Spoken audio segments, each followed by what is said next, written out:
What's going on, guys? Welcome back. It's everyone's favorite hockey host, Ethan Petrik, back with another episode of Offsides with Ethan Petrik.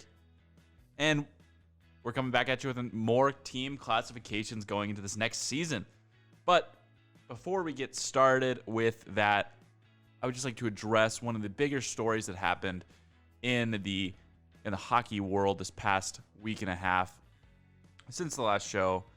And that's the story of Mitchell Miller, Coyotes draft pick, UND hockey player, accused of, and I believe, no, he was accused of, I'll just stop right there because I know that for a fact, bullying and discrimination against a disabled African-American child in his youth.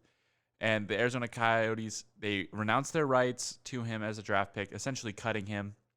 And UND released him from the hockey program. I think both teams handled the situation correctly. The Wild didn't make a snap decision. They didn't, as soon as the story came out, they didn't cut him immediately. They investigated it. They spoke with the mother of the victim, and I assume they spoke to Mitchell Miller as well, and they made the decision to move on and end their relationship with Miller. I believe that's the correct way to handle that situation. Get all the facts before you make a snap decision. They made the decision. I saw that they were catching a little bit of flack for not doing it immediately, but they still handled it quickly. It was within a couple days, maybe 3-4 days of the story really becoming public news that the Coyotes made the decision to move on. And I believe a lot of people were panning the Coyotes for even taking Miller in the first place in this 2020 draft. But I can defend that, as oftentimes in the late rounds, teams will take a shot on somebody with question marks, with issues, with personal issues, mainly, if they think that they have the talent, and maybe they weren't aware of all the issues surrounding the case when they made the pick. And once he was in-house, they were able to get more on the story and figure out that it truly was an issue that they did not want to be involved with, and then they've moved on. Now, for Miller, is there a road back to hockey? I believe there is. There's a game he has to play now. There is some growth that he has to do as an individual. But it's certainly possible for him to come back. He has hurt his chances for sure, but there is an opportunity for him to return to the ice in the future. But the hockey community is going to need to see a lot out of him. As for the victim, our heart goes out to any victims of bullying here at Save Saturdays. We do not stand for that. I might seem like a bully when I talk about Tom Herman a little bit, but trust me, I don't think my broke self can truly bully a multimillionaire coaching the Texas Longhorns. So our heart goes out to the victim, and we hope that there was no lasting mental or emotional harm done by the situation. That being said, I feel that the UND hockey program and the Arizona Coyotes handled the situation as best as they could. And I would hope that other teams would use their model and follow it and not be afraid of any possible backlash, because I do feel that was the correct way to handle the situation. However, moving on to our team classifications, we have the Central Division this week. Once again, our categories are serious contender. You are probably going to be in the Cup final, or you're definitely going to make the conference final. Anything short of that is a disappointment. We have playoff lock. These teams should make the playoffs. If they don't make the playoffs, something has gone seriously wrong. An injury, a bad offseason move. Any number of things could have happened, but they have seriously messed up if they are not in the playoffs. Fringe playoff, this is a team that has a better shot of making the playoff than some in the fringe category, but they could just as easily miss the playoffs as they can make it. They're going to need to drastically improve to become a playoff lock, and it will take a very large surprise for them to make the playoffs. Teams like this in the past would have been the year one Vegas Golden Knights. Last year, it was a team like the New Jersey Devils. We weren't really sure what they were. They could have been any number of things. They looked like they had the roster to make the playoffs, but they were unproven. Those sorts of teams. Next up, we have Draft Purgatory.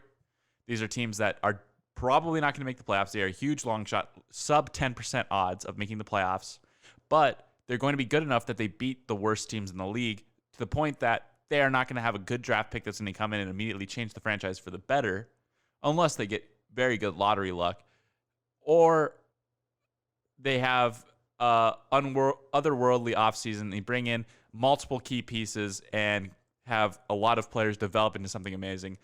Otherwise, these teams are going to be kind of mired in that 11 to 14 range of draft picks where you're not getting an instant starter.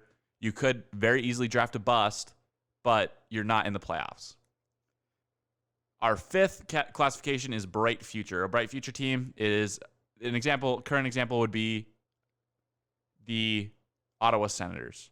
I've already rated them. I said they were a bright future. They have a lot of young stars, a lot of developing stars. The future is very bright in Ottawa. They are going to be a playoff team soon. The New York Rangers, also a team that has a very bright future, but their talent on their roster is so good. I had them as a playoff lock, I believe, or a fringe playoff at the very least.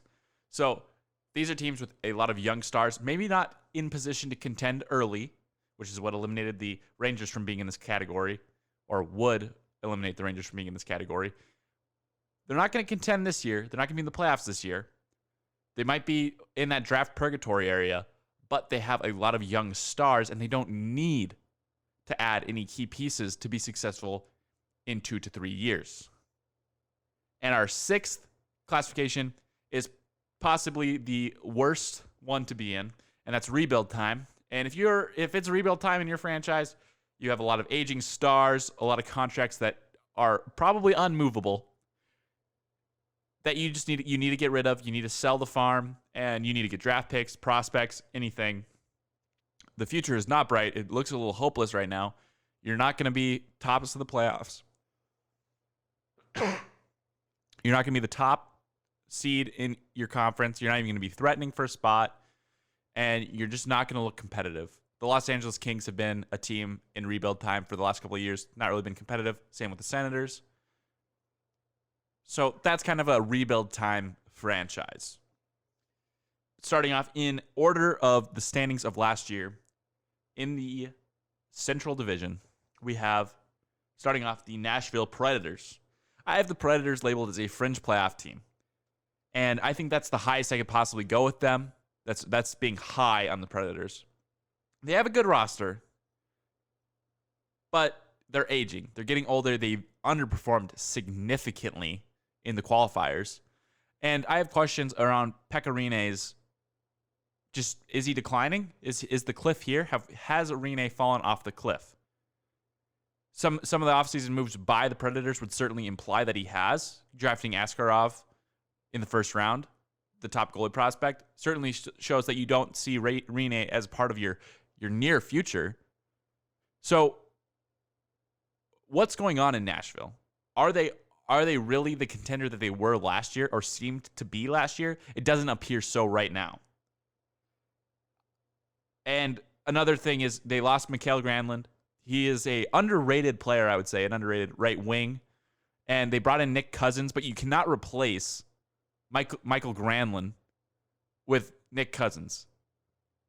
So one move I would say that they still need to make is to either go out and sign a guy like Mike Hoffman or rebuild Granlund in the aggregate if you're a fan of Moneyball. Can they sign a collection of players that will get them to a Granlund-style contributor? If not, it could be a long season in Nashville. Second up is the Winnipeg Jets. This is another team that I have underperforming their last season's success, I would say. This is a fringe playoff team. The Patrik Laine situation is tenuous at best, and it's not a win-now move to trade him. He's an exceptional player. There's no debating his on-ice talent.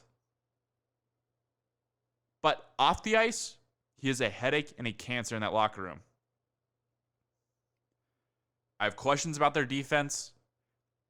Connor Hellebuyck is a great goalie, but the defense is so poor in Winnipeg, I could see him having a regression season, coming back down to the mean that he's been outperforming the last 2 years. One move I would suggest that the Winnipeg Jets make is move on from Laine, even though it's not a win-now move. Given that the situation has devolved so significantly since they drafted him, I would say it is a addition by subtraction move to get rid of him. They could still return quite a a good little return for Laine. I would look for a team that needs offense now and has prospects that they're willing to move. I don't know what team that could be. It's certainly not the Kings. Kings are in a win now mode. Maybe the Rangers would sniff. I don't know. But they need to move on from Laine. The relationship appears to be unsalvageable at this point. It's going to be a tough pill for fans in Winnipeg to swallow. It's going to be a tough pill for the organization to swallow. I think that they had Laine pegged as a future and franchise star, but I don't think it's going to happen in Winnipeg, given how that relationship has just digressed as the time has gone on. Number 3 is the St. Louis Blues. This is the first team I have probably hitting par. They're just going to do exactly what they did last year. They're a playoff lock. Torrey Krug was an excellent signing. I mentioned this when I was talking about the Boston Bruins.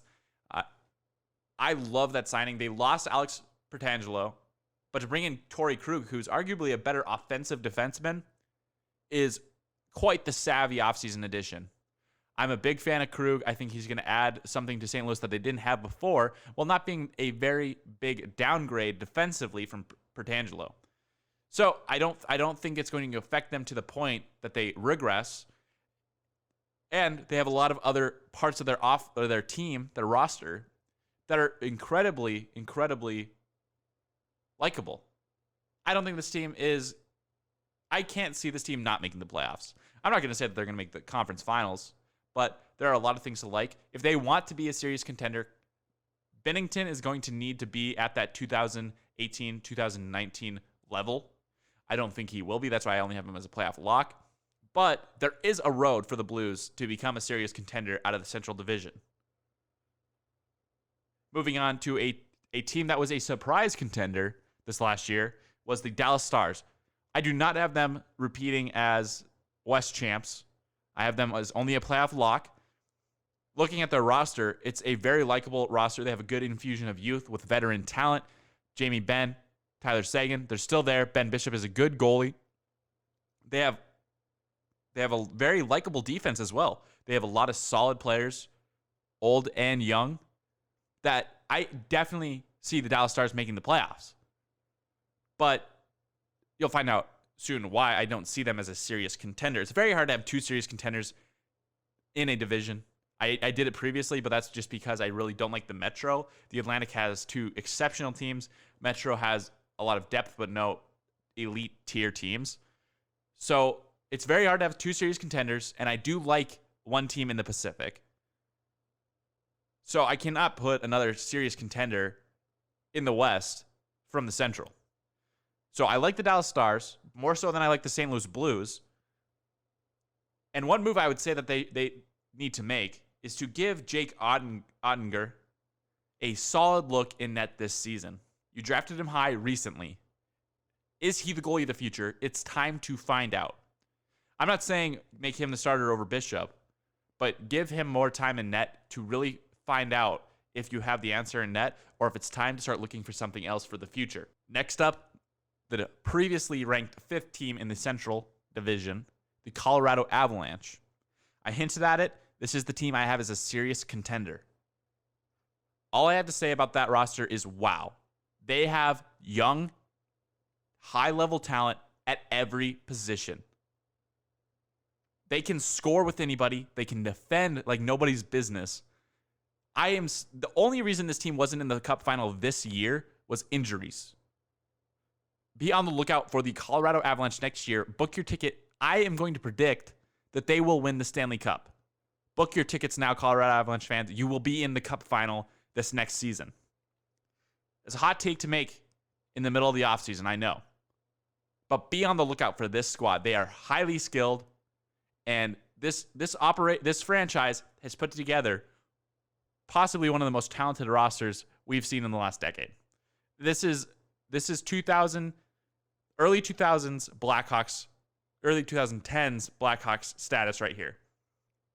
I cannot see many teams beating the Avalanche this season. Moving on from a team that seems to be a dynasty in the making, the old dynasty, the Chicago Blackhawks. They were the 6th ranked team in the Central Division this past season, and I think it's time to rebuild. Obviously, whenever you have Jonathan Toews and Patrick Kane on your roster, you feel like you can win the Stanley Cup. They set that precedent very early in their careers. However, frankly, I think it is time to rebuild in Chicago. They have not been highly competitive in the Central Division or the Western Conference in a couple of years now. And if you look at it, they have the opportunity to make this a very short rebuild. They have DeBrincat, they have Doc, they have two bright young stars. They aren't horrible on defense. Trade Toews and Kane. It seems like blasphemy, and it probably is. But trade them now. You can sell them for a premium. I find it hard to believe that a team in the Buffalo Sabres would not give away a number of first-round draft picks or a high-level prospect in draft picks to get their hometown kid, Patrick Kane. They already missed him in free agency. They would pay anything to get him right now and prove to Eichel that they are in a win-now mode. They already did it with Taylor Hall. I don't even know if they have the cap space to do it, but there is a market, a very, very nice seller's market for the Chicago Blackhawks on their 2 stars right now. They don't have a win-now defense, a cup win-now defense, or a cup-winning goalie. So move on from your cup-winning forwards and restart the rebuild and be done in 2 years. Be back to the success you knew in the early 2010s. It's going to be very tough for Chicago fans to swallow. I know I talked to one last week about this, and he hated the idea. He said Kane will be a lifelong Blackhawk. And what I'm saying is if you want to win now, get the emotion out of it, trade those 2 guys, and get back a premium. And so my one move left to make for the Blackhawks is to sell any veteran with value for prospects and picks. Start the rebuild now, and you will be done early. Forget what I'm saying right now and try to win now. You'll be stuck in draft purgatory for 2 to 3 years, and then the rebuild will start. And you will spend 7 to 8 years mired in mediocrity before you even have a serious chance at contention again. Trade your stars now at a premium and be done with the rebuild in 2 years. Moving on to a team with another less than bright future in the Minnesota Wild. The Minnesota Wild, it's also time to rebuild, and they have made some very questionable moves in the offseason.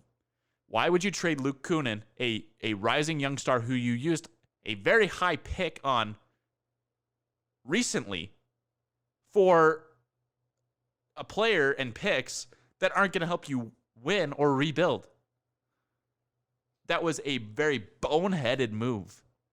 I like Kunin. I'm a Badgers fan. He played for the Badgers. But bias aside, he was a great young player. He could have been a key piece for a recently rebuilt Minnesota Wild team in 2 to 3 years. But instead, you've moved off of him in a win-now move that a contender would make at the deadline to try and add just that little extra to make it to the cup and win. Instead, you've made this move to what? Gain an extra win? So you can get worse lottery odds? The Wild are not, they made a lot of moves that indicated a rebuild. They got rid of Mikko Koivu, their longtime captain. They didn't re-sign Alex Galchenyuk. So what's stopping you from starting the rebuild in earnest? Just sell anything with value and rebuild. You need to quit flirting with the rebuild and just jump right in. You had your chance with Suter, Parise. It's over. You still have the hopes that you had when you signed them. But those guys, they aren't what they were when you brought them in. You did not make it happen with those guys. It's time to move on. Start the rebuild. You got dead last in the Central last year. You're probably going to get dead last again. It's time to rebuild in Minnesota. I'm a Kings fan. I just sat through mediocrity. It is tough. But you just need to jump headfirst into it and rebuild, and you'll end up in a position like the Ottawa Senators where you are prepared to make a cup run in 2 to 3 years, or you're the New York Rangers and you are a playoff lock this year after being the number 1 overall drafting team. That's all the time I got for today. Be sure to check me out later today at 2 o'clock, Takeout Tuesday. Will and I rating KFC and a surprise rating of Long John Silver's. Also, be sure to check out Save Saturdays U, which will be coming out soon. I'm not going to say today, Tuesday. Could be coming out Wednesday, but I'm going to record it today on Tuesday. And also be on the lookout for the OG Save Saturdays podcast this Saturday at 10. Other than that, you guys have a good week, and tune in next week as I rate the Pacific Division here on Offsides with Ethan Petrik.